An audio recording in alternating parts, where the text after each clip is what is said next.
Hello and welcome to the first ever FlexoTech podcast. I'm Andy Knaggs, editor of FlexoTech.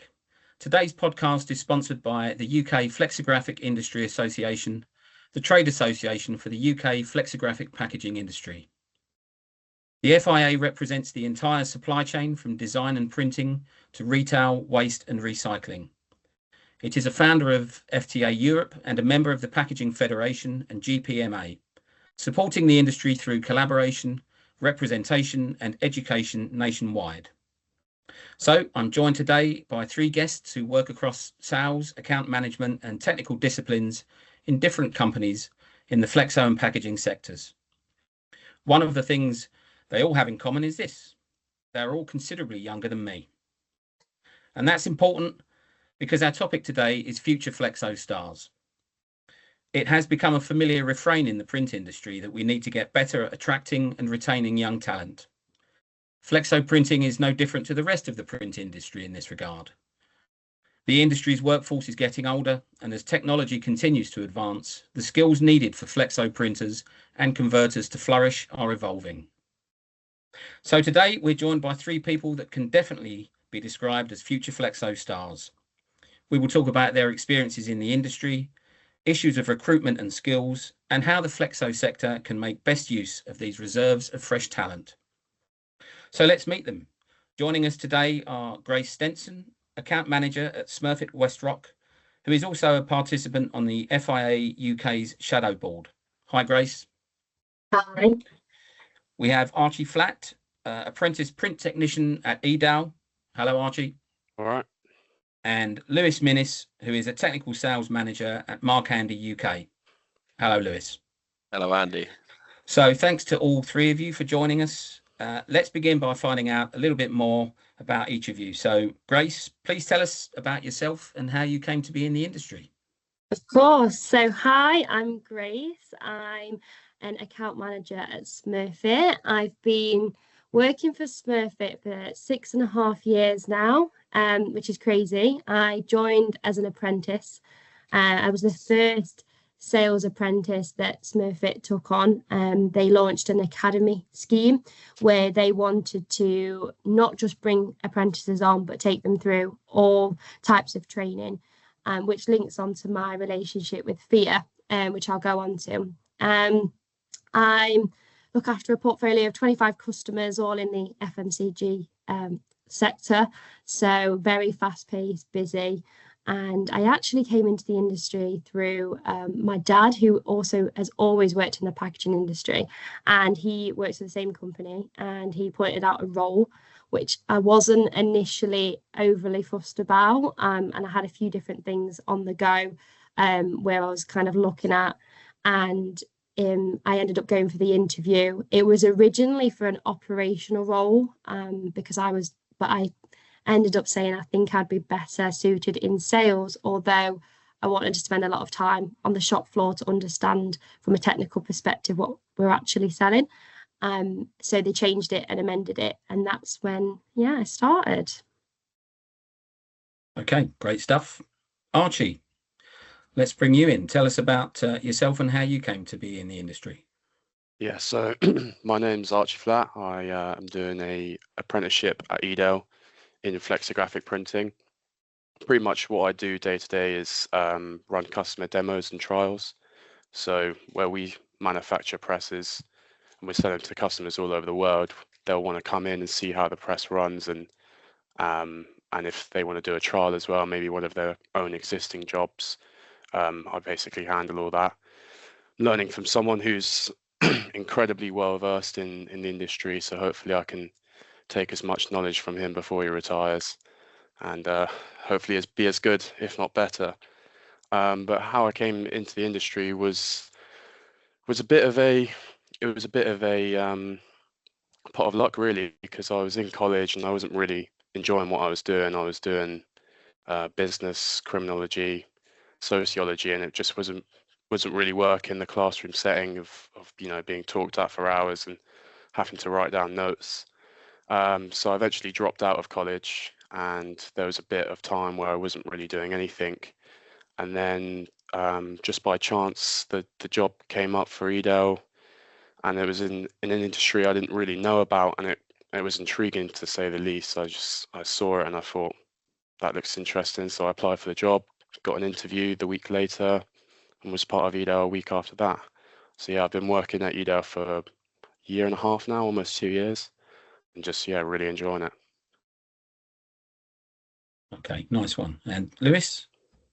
Hi all, no worries. My name's Lewis. I work for Mark Andy Print Products, supplying consumables and tool into the industry, sort of providing solutions, problem solving, and just keeping presses running really for our customers. How I found myself in the wonderful world of print, it was actually through a recommendation. So in my previous job, I supplied Tessa tapes, and then Mark Andy partnered with Tessa to be their global distributor for the plate mounting tapes. And then someone recommended me to Mark Andy, and they thought it was a good fit. Didn't know anything about printing really at the time, but I sort of just dived headfirst in, and here I am. I don't regret it at all. Yeah, it's been really good. Yeah, so that is me. That's kind of interesting there, because by the sounds of it, two of you kind of, as you say, didn't know anything about printing at all, really, to start off with. Yeah. But well, Grace, you said that your dad was in the packaging industry, did you? Or? Yeah, so my dad's been in the packaging industry on all sorts of materials his whole life, glass, plastics, corrugated. And then I, as well as the lads, didn't know anything about packaging, print, no idea. And I think it was quite challenging coming into an industry where you don't really have a clue, and most of the people have been there forever, so they know everything like the back of the hand. And one thing that I kind of noticed is there's not much educational pieces or anything to learn from, because everyone just has this whole part of knowledge. So you kind of learn on the job, and you learn a lot from people. Yeah, definitely. Yeah, sure. definitely. Yeah. But I finished my A-levels, and then I was either going to go to uni or an apprenticeship, but I just wanted to earn money at that point. So I quite liked the educational and learning more side of things, which is how I actually fell into learning more about FIA. So as part of the academy that Smurfit Westrock put together, they opened the conversation with FIA, who was FIA at the time, European Flexographic Industry Association. And they have a set of 15 exams that broke it down into flexographic print, litho, fingerprinting, analog rolls, everything. And it really helped me understand the industry a bit more.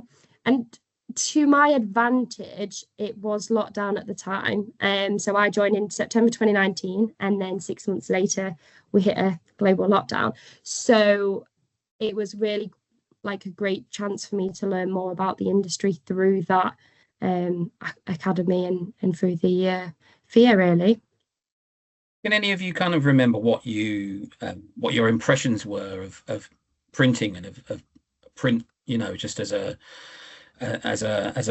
medium, I suppose? I guess it wasn't something that you ever thought about while you were at school and what have you. You just wouldn't think about those things. But I mean, did you even imagine that there were careers to be had in the print industry and that kind of thing? I didn't even consider that it was an industry, to be honest. It's true. You don't really think, when you go into a shop, you see it all on the shelves, don't you? Yeah. You don't realize how it gets there or anything like that. It's true. It's very true. Yeah, literally agree. Yeah, I never really thought about it too much. And then now I think about it too much. Yeah, you go to the supermarket, go to the shop and look. Yeah, it takes a little bit longer. When I'm going into the shop and having a look and thinking, oh, that's not right, or we can change that and make that better. So it completely changes your perspective. Or that print's rubbish. I could do a better job of that. So it's you don't realise how big the industry is until you're in it, and then you realise it's like, wow. Definitely. Do you guys do that thing that I've done for years, but maybe it's just me, where you kind of get into a taxi or something, and the driver asks you what you do, and you tell him, and he's kind of like, well, like, surely nobody's in the print industry these days, it's dead, isn't it? And so you then go into a long explanation about, of course, how it isn't dead and what's going on and how it's evolving and that kind of thing. I mean, do you find yourself almost becoming an advocate for the printing industry as well? Is that something that you just naturally take on after a period of time, do you think? Yeah, definitely. I think I so. mean, yeah, go ahead, Lewis. No, you go. Yeah. I was going to say, when I first told my mates that I was, going to be a printer, they thought, what, the thing that people have at their homes? Yeah. And I was like, well, on quite a bigger scale.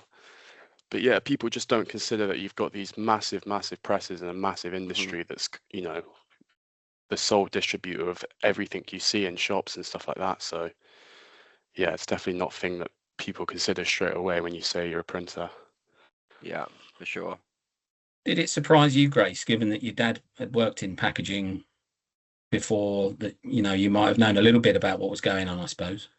Well, I always thought that he was a nerd and looking in the shops and taking pictures of things, and then I've closely followed in his footsteps. And I mean, we operate completely independently, even though we are for the same company with completely different sites, but still similar things come across. And no, I would say I was the same. You kind of associate print with your printer at home versus being this massive industry for opportunity and development, really. And I think once you fall into it, the good thing is there's so many roles that you can go into that it's never going to be one of the same. You can always develop should you want to.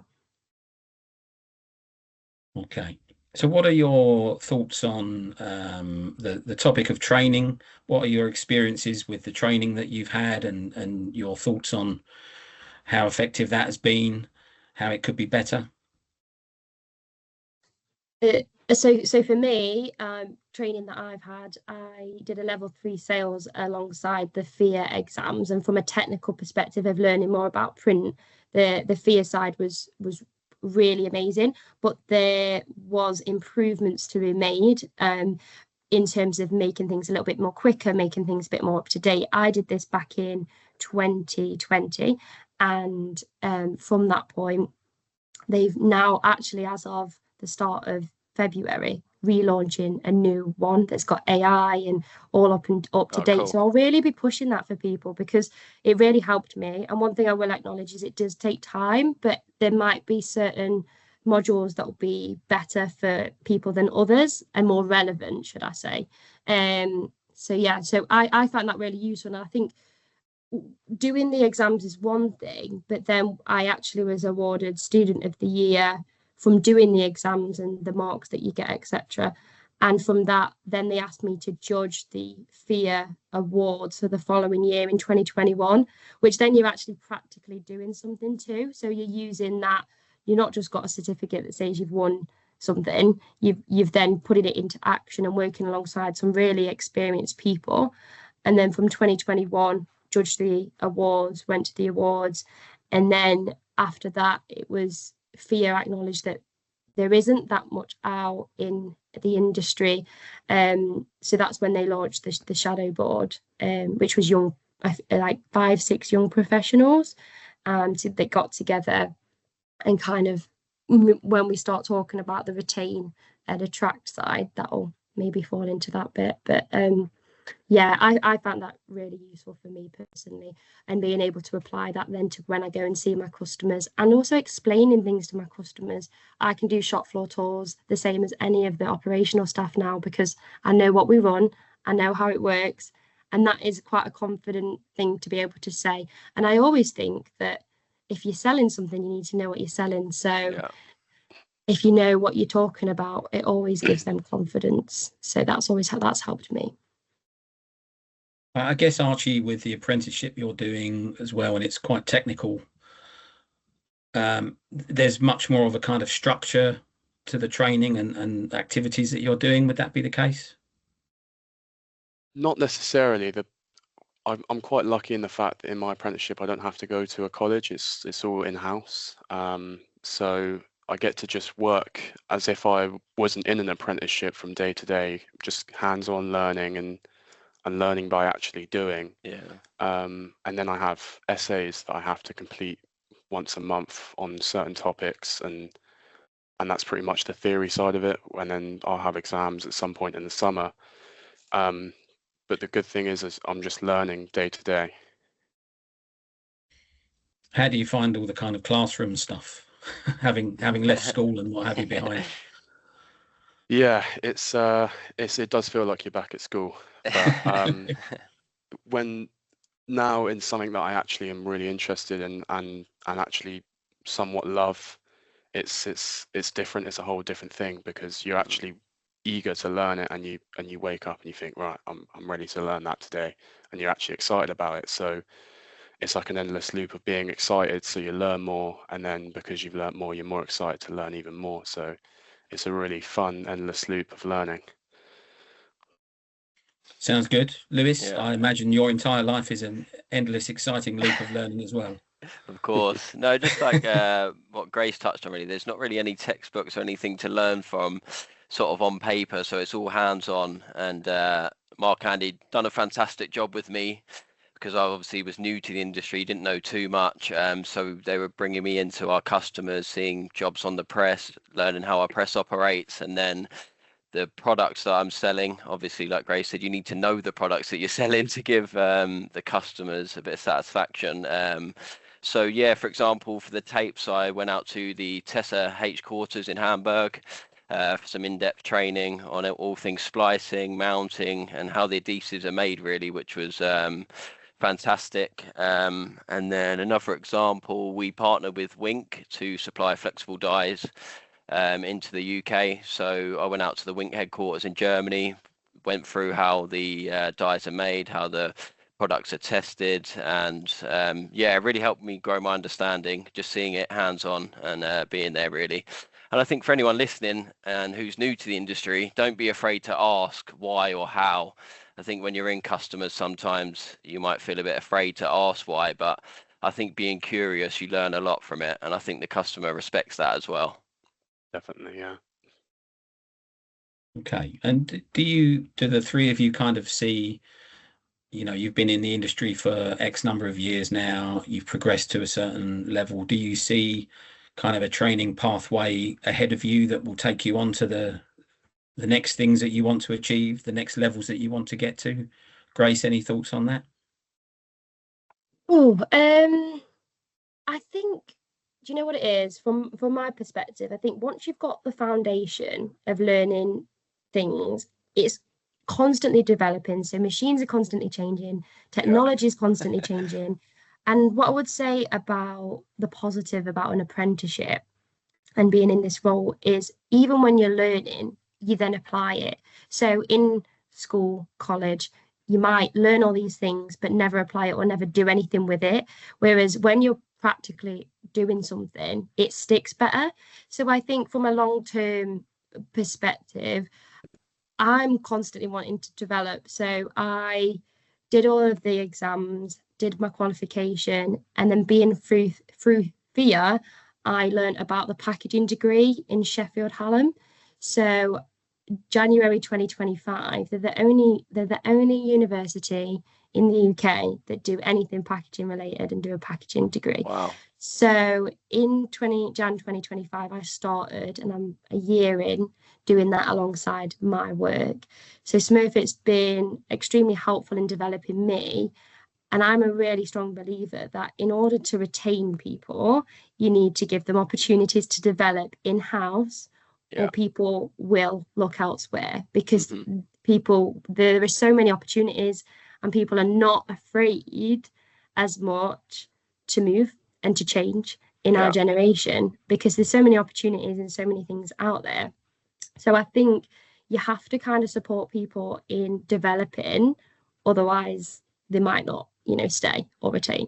So I've really enjoyed that. And then I'm learning now, not just about corrugate, but also different materials too. So I feel like that for me is, I'm then kind of taking the next step for me personally. Yeah.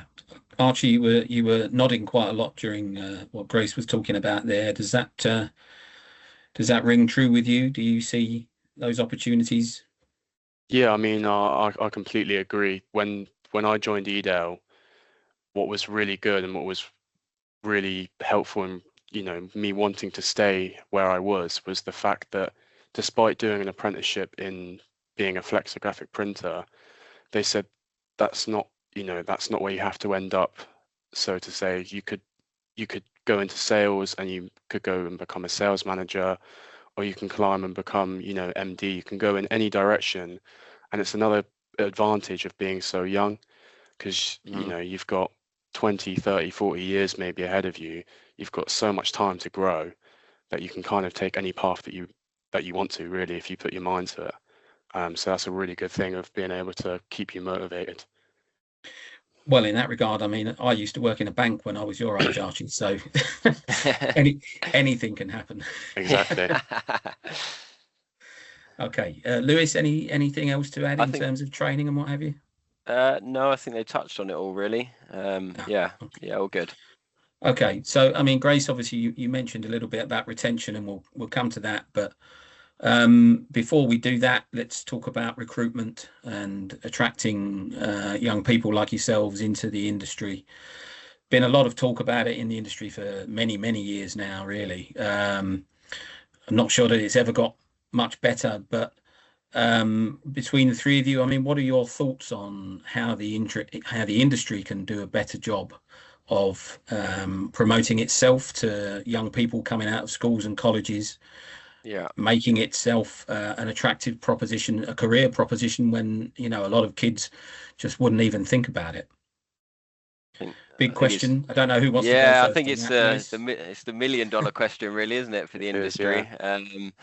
I think the young people, it's not that they're not interested in printing. I think it's just that they don't know what the industry is, and it's not just ink on a substrate. There's a lot more to that. So I think we need to do a better job of telling the story of what printing is, who we are, about the technology, how technologically driven that the industry is, how modernized it is, and it just makes a real impact in day-to-day life. I don't think we tell the story well enough.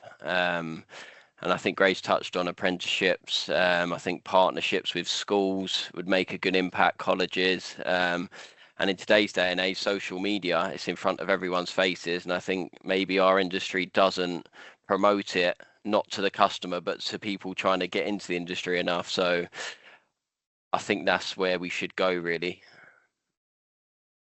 Yeah, I agree. I mean, you see on videos on TikTok, I assume you two watch TikTok every now and then.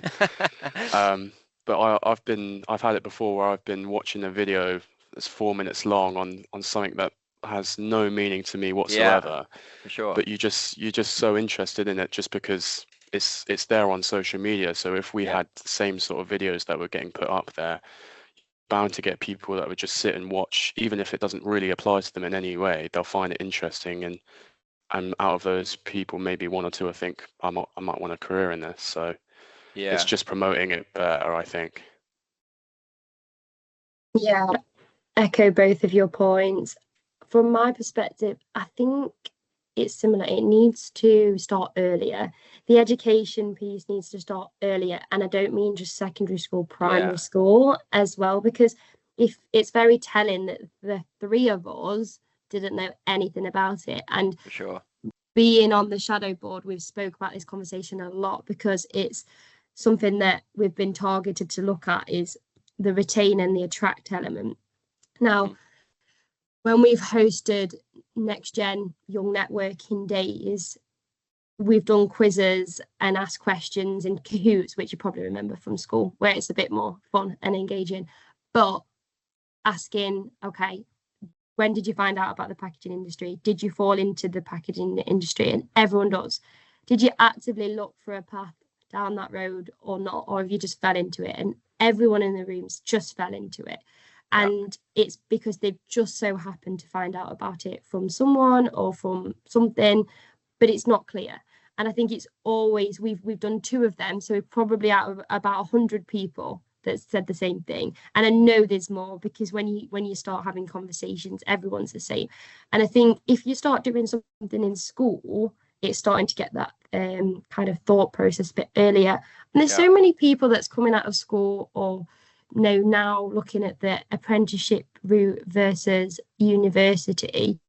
And I think employers in the packaging industry need to do a better job of making those roles more readily available, but also telling a little bit more about that role, because it might have a title, but what does that mean? And I think in our generation and the generation coming next to us as well, in the TikTok era of 2 seconds, otherwise you're off the screen, it needs to be engaging too. So it's how do you make print and packaging that sometimes can sound a little bit dull to some people, actually know more about what it is, what we do, and even day in the life, that type of thing where you think, oh, I'd actually be quite interested in that role. We've spoken between me and the shadow board quite a lot about it and how we do it. So yeah, that's what I would say. Do you think that that kind of promotion should come from, industry organisations? Obviously, Grace, you're involved with FIA, but not necessarily them. But should it come from industry organisations, or should individual employers be looking to engage in that kind of way with children in their local area? Both. Yeah. Both, definitely not. I Yeah. don't think you can have any like negatives to both. I mean, from our work that we've done on the Next Gen Days, the kind of results we've spoke to FIA about it, and I think they've then opened the conversation up further with the Packaging Federation to acknowledge that though it is an aging workforce and it needs to have a bit more time and commitment to getting younger people in the industry. So I think it's becoming a wider subject, and I don't think it will do any harm at all for both employers that want young people that are determined, want to work hard and want to do something practical, as well as the Packaging Federation and its associates to try and support that too. Interesting that you said, that this should start earlier. It should start perhaps in primary schools. I mean, it's a very, very long time since I was in any kind of establishment like that. And what I can remember was that I basically just wanted to go out and play football all day. Yeah. But, I mean, how can the industry kind of pitch itself at that level in such a way that would engage, that will get people interested in things that are printed, basically? Yeah, I think I mean, is that again a social media thing? There's a lot of talk, obviously, about banning social media for people under certain ages and things. I don't think necessarily a social media thing for primary schools. I'm not talking about that. I'm talking more visits and making it a bit interesting. So bring in some print and maybe doing a bit of a workshop or something. It's hard. What we've done at Smurfit is we've actually been working with the local school, and we've brought the local kids to the factory, and it reminds me of the Symington's episode where they bring to the cardboard box factory, and it just like they get really bored on it, and they're like, well, yeah, you're at a cardboard box factory. But we tried to make it really fun and kind of show them that the print that they could get off, and also associate it with brands that they see in the shop and see in the supermarket. Oh, okay, so you've got your packet of crisp here, this is where it's ran, and this is where the box, and it just makes it, when you associate print with brands and things that you see, I think it just makes people engage a little bit better. So I'd probably say something similar to that.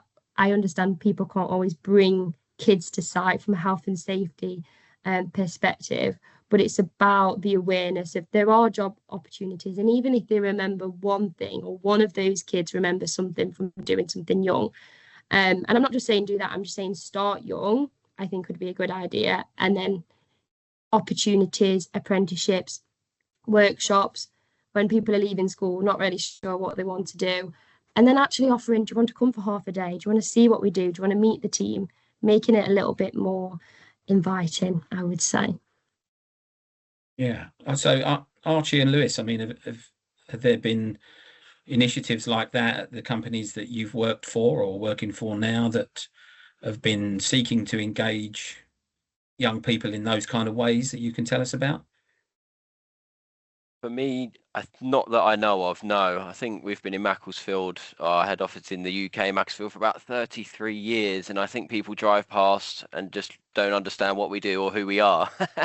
So I think in the industry as a whole, we need to do a better job of getting people to understand, for sure.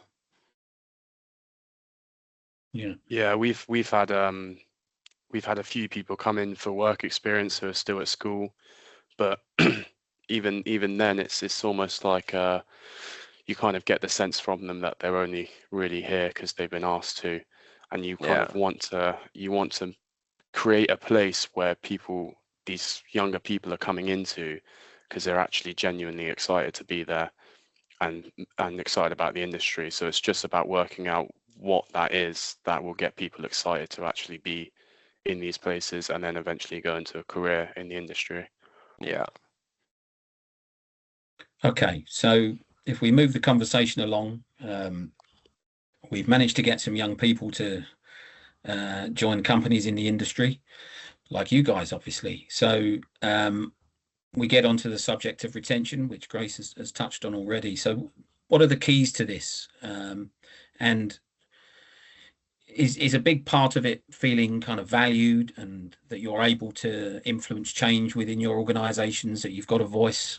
What are your thoughts on that issue? I think for me personally, it's the rewarding of it. You know, when the Flexographic awards came about, it was something that I've never been up for an award in my entire life. So it was a really kind of a massive moment, even just to be nominated and then have an awards night to look forward to, which was even more exciting. This is the FlexoTech one, is it, Archie? Yes, yeah. And then obviously being lucky enough to win it, it gives you a massive sense of achievement, and it makes you go away from that thinking, you know, what I've been doing up to this is really rewarding work, and it makes you more motivated to just carry on, try and win more awards, try and be even better than you were when you won that award. So it's definitely about, I think, rewarding people for doing well in the industry. Lewis, obviously, you were nominated for that award as well, and hopefully no hard feelings, but of course not. But that feeling of being appreciated, your work being valued, must have been important for you. Of course, yes, it was fantastic to be nominated, and it feels like all your hard work is being seen. I think that's big to keep young people in their jobs. I think if you've got a voice but it's not being listened to, or you've got good things to say about change and they're not listened to, like I say, then I feel that I got my words jumbled up there. I think the employer should just listen and give a pathway to young people, is what I was trying to say. But then also it's down to the young people as well, because there's a narrative that people are work shy, and I think our generation need to prove that isn't the case, and we need to change the narrative too. We have to put the work in, as well as the employer do all the work as well. I think the good news is that, you know, if older people are accusing younger people of that, they've been doing that for hundreds of years. So do you hear it at all, Andy, that narrative, that stereotype? Let's not get into that, Lewis. Okay, no worries.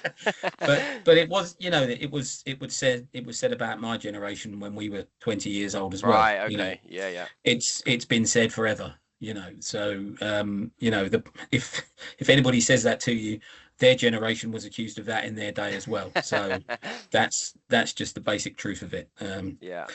Grace, obviously this is something that you know, is an important factor in especially what you're doing with fear as well, obviously. But within the activity you're doing there, but also within your company, how important is that feeling valued, having a voice in the whole area of, you know, making young people feel valued in their jobs?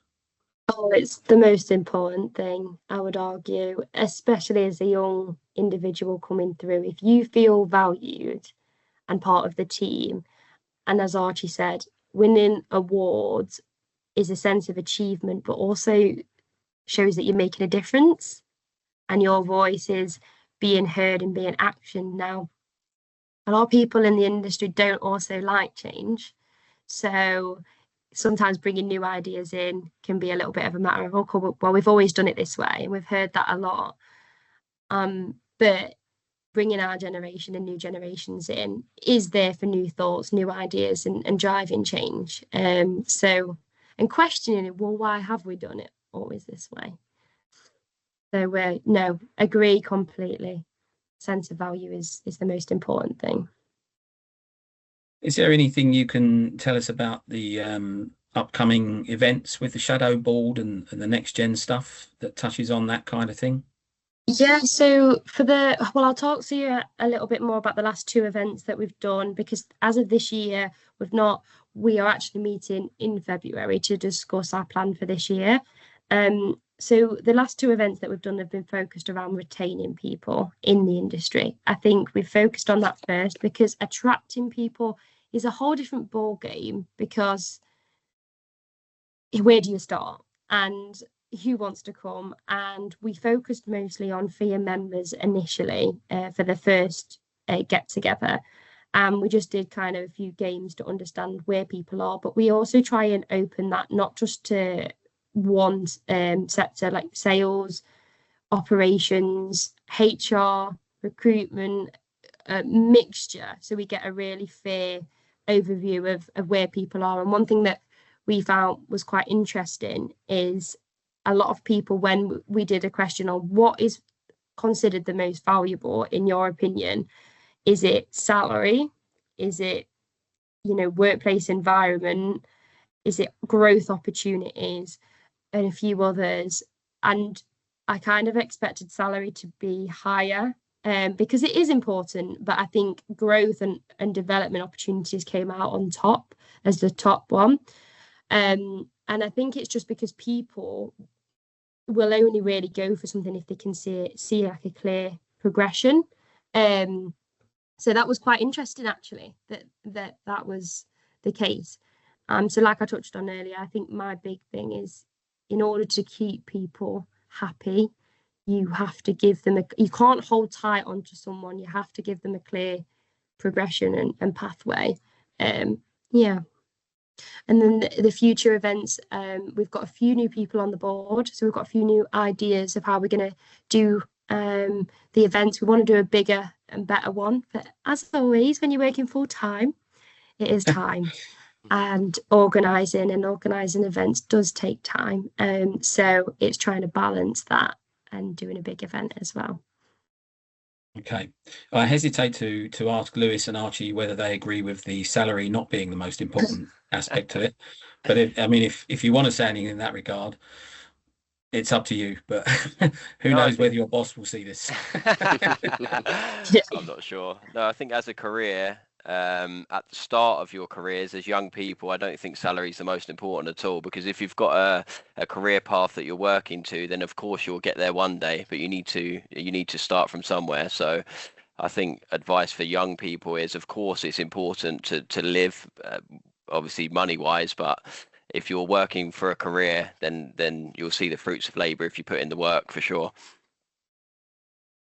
Yeah, I completely agree with Lewis there. I mean, I started on an apprenticeship wage, which won't be mega bucks, but what you do know is at the end of that apprenticeship, you'll have a qualification, you'll be in the same job for lots of years, get really good relationships with everyone in there, and then you have the opportunity to grow in any way you want to, and then from there, salary, whether it started low, and then it can go really big and can go any way you want it to, really.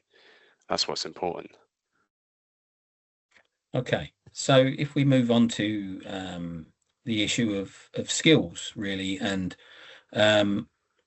it's easy to generalize, obviously, when we talk about that young people are digital natives, much better at this, that, and the other than people my age, for example.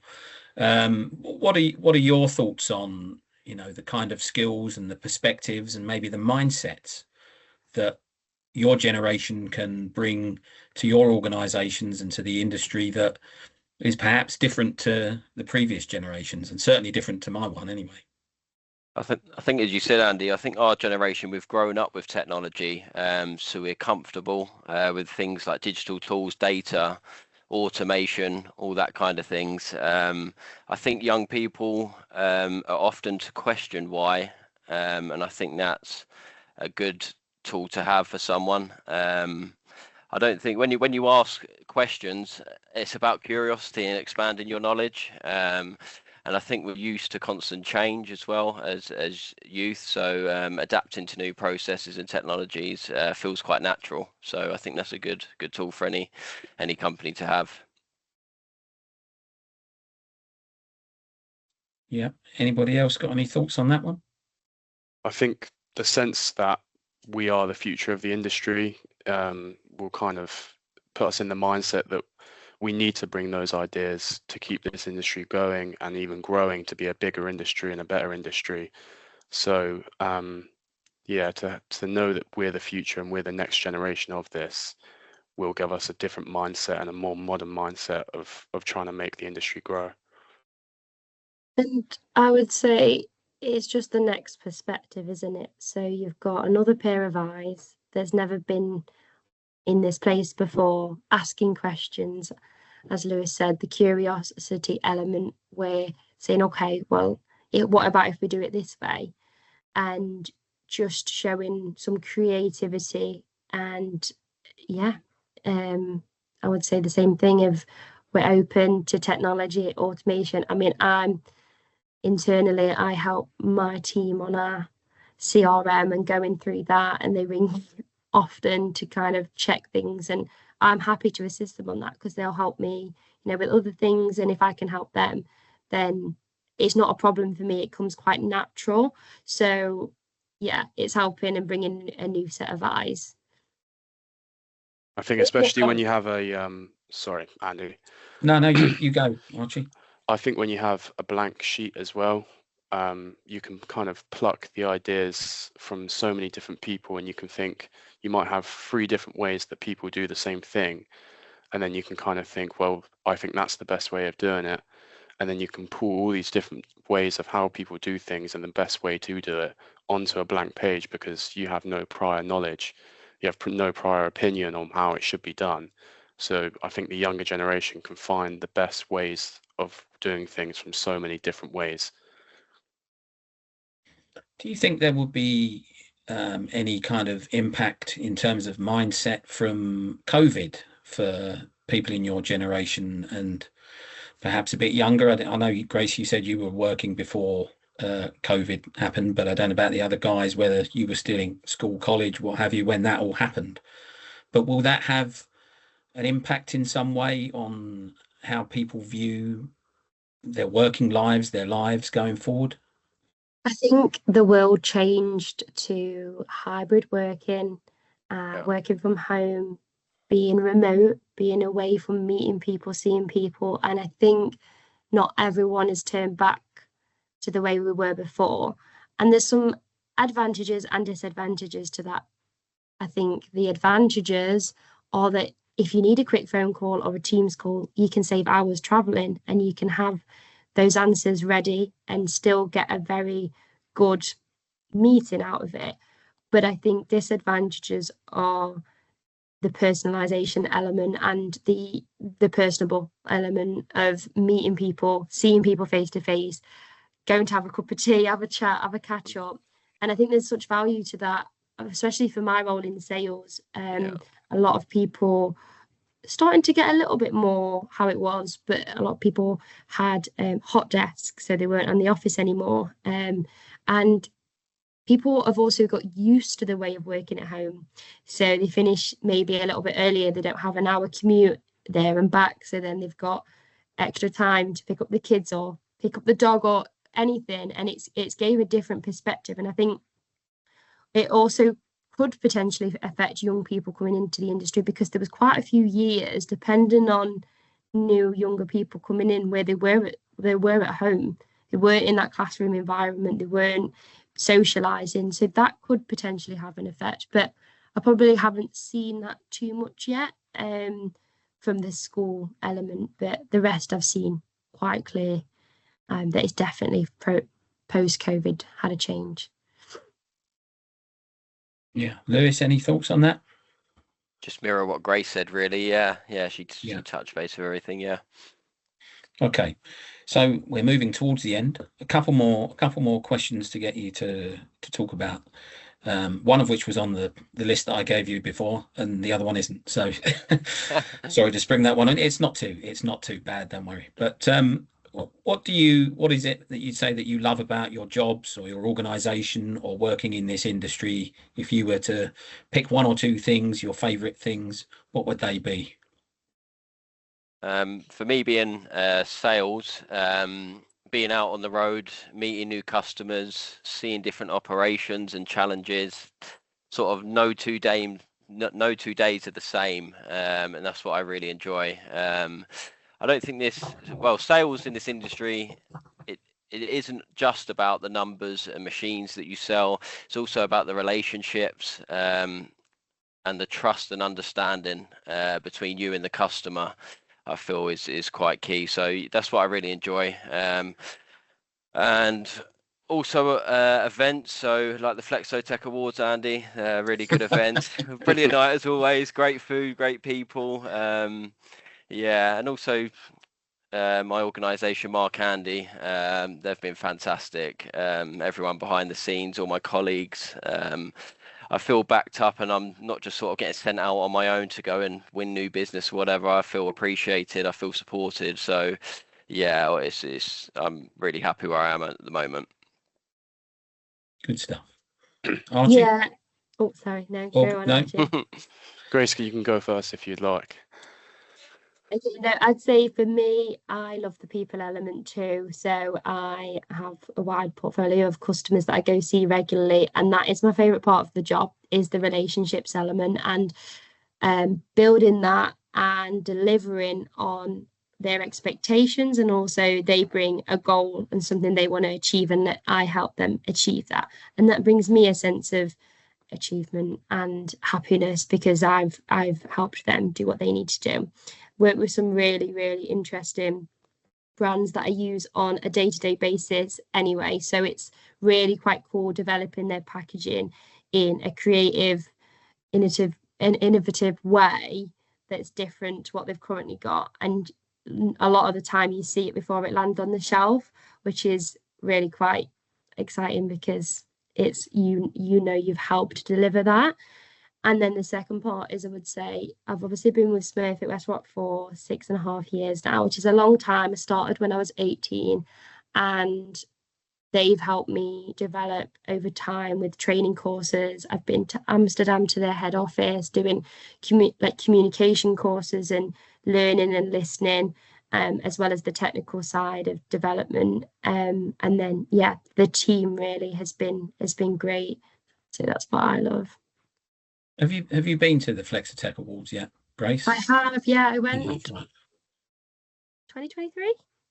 Okay. I've been to the FIA ones every year since 2021 because 2020 was the lockdown.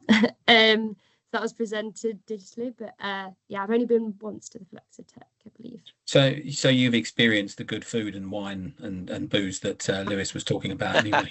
Maybe a little bit too much. I've been there, don't worry. Yeah.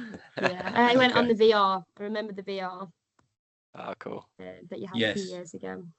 Yeah, I had a very bad experience on that actually. So I totally froze. I couldn't move. But anyway. Yeah, I was looking down, crazy. Terrified. Crazy. I was terrified. Yeah. Archie, to you. What do you love most about the job and the organisation and the industry?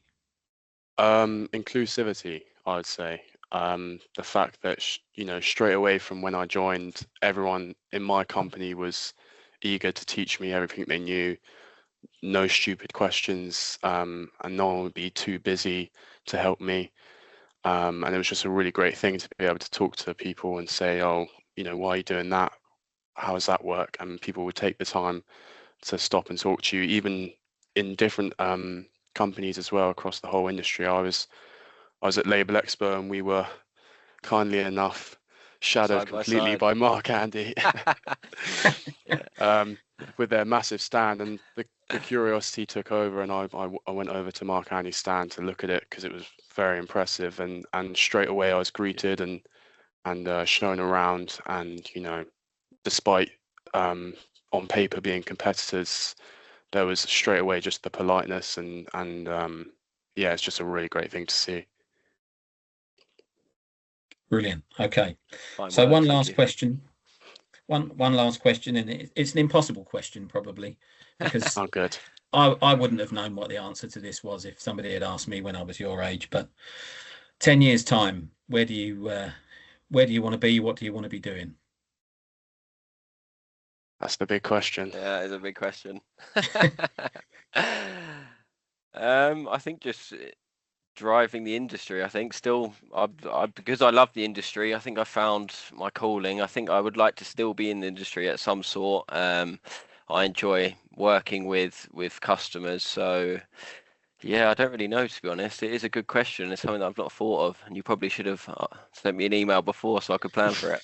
Yeah, I only just thought of it, Lewis. But there you go. It keeps it edgy, doesn't it? If we can just throw in a little curveball every now and then. Yeah, of course. Yeah. I don't know, mate. What do you guys think? I don't know if you. I'd say happy. Yeah. To still be happy no matter what. You've got to be happy.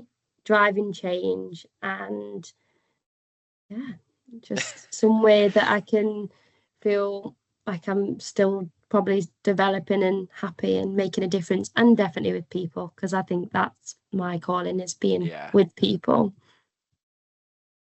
Yeah, definitely. I think growth is just the main thing for me. I mean, I'll be 32 in 31 in 10 years. That's so old, Archie. So I'll be 32 next year. He lies. You look at Andy, don't worry. Thank you, mate. Yes. But yeah, I mean, I've said since the first couple of months that I've worked at Edo that the main goal is to just grow as much as I can. I've even joked around with my MD and said at some point I'll take his job off him. So that's the kind of answer I was looking for.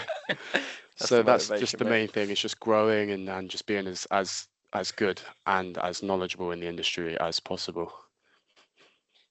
Excellent. Okay. So we've come to the end of our time, and it has most definitely been a thoroughly engrossing discussion with a lot of interesting and important points. So thank you to all. Thank you, Grace. Thank you, Archie. Thank you, Lewis, for your time and insight today. Thank you. I wish you all the best as you continue your careers in this fantastic industry. Gratifying that none of you said in 10 years' time I want to be in a different industry, actually, which would have been the case for me, but there we go. I think my boss is listening, so yeah, mine definitely is. Yeah. So thanks also, of course, to the UK Flexographic Industry Association for sponsoring this podcast. And by the way, for anybody that views this, the association is very active in this area. It's got a newly updated e-learning training academy that's about to go live, and it's leading a working party through the Packaging Federation that is looking at how to attract and retain young people and how we make our industry more visible and attractive. So some things maybe for people to check out there. And finally, thank you to the viewers. We hope there's been plenty of interesting comment here for you. And FlexoTech will be back soon with another podcast. Thank you and bye for now.